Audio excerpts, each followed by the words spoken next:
Bonjour! Hi! Welcome to the monthly Ecom videocast. It is now the month of December and it's really cold, especially in north of France where I'm from, but we have a lot of celebrations to keep us warm. Of course, in France we celebrate Christmas, but it's very similar to the United States, so today I've decided to tell you instead about Saint-Nicolas et le Père Fouettard. I think it's going to be interesting for you to discover this tradition. And afterwards, I'm going to show you a few French gestures. So if you go to France and you don't know how to speak, you can just make those gestures and people will understand you. Let's get started. Alors, dans le coin saisonnier, pour le mois de décembre, je vais vous parler de la Saint-Nicolas. La Saint-Nicolas a lieu tous les ans le 6 décembre, un petit peu avant Noël, et c'est une fête pour les enfants. Il faut savoir qu'en fait, le Père Noël vient du Saint-Nicolas. Alors le Saint-Nicolas vient visiter les enfants le 6 décembre, et pour les enfants sages, il leur laisse des bonbons ou des cadeaux. Il faut savoir que pour les enfants pas sages, le Père Fouettard accompagne toujours le Saint-Nicolas. Le Père Fouettard est un personnage qui est toujours habillé en noir et il fait très peur. Il a un grand bâton comme s'il allait donner des coups aux enfants. Donc si vous n'êtes pas sage, au lieu de recevoir des bonbons ou des cadeaux, le Père Fouettard va vous laisser un bâton. Ce qui veut bien dire que vous avez été vilain cette année. Donc moi, étant petite, j'avais très peur du Père Fouettard et il m'arrivait plusieurs fois de recevoir un bâton plutôt que des bonbons.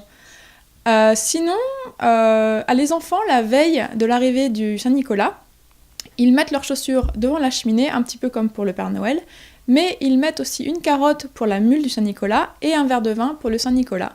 Évidemment, ils ne laissent rien pour le Père Fouettard parce qu'ils ne désirent pas que le Père Fouettard leur rende visite. Voilà pour la Saint-Nicolas. Alors pour le mois de décembre, dans le coin culturel, je vais vous montrer un petit peu des gestes français.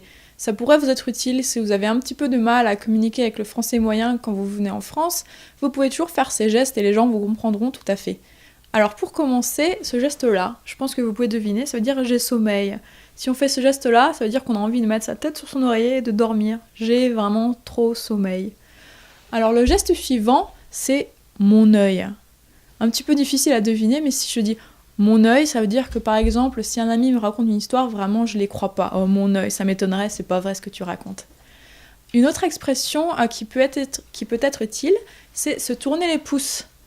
Alors comme je vous le montre, se tourner les pouces, ça veut dire qu'on ne fait rien, qu'on perd son temps. L'expression suivante, ça veut dire du fric.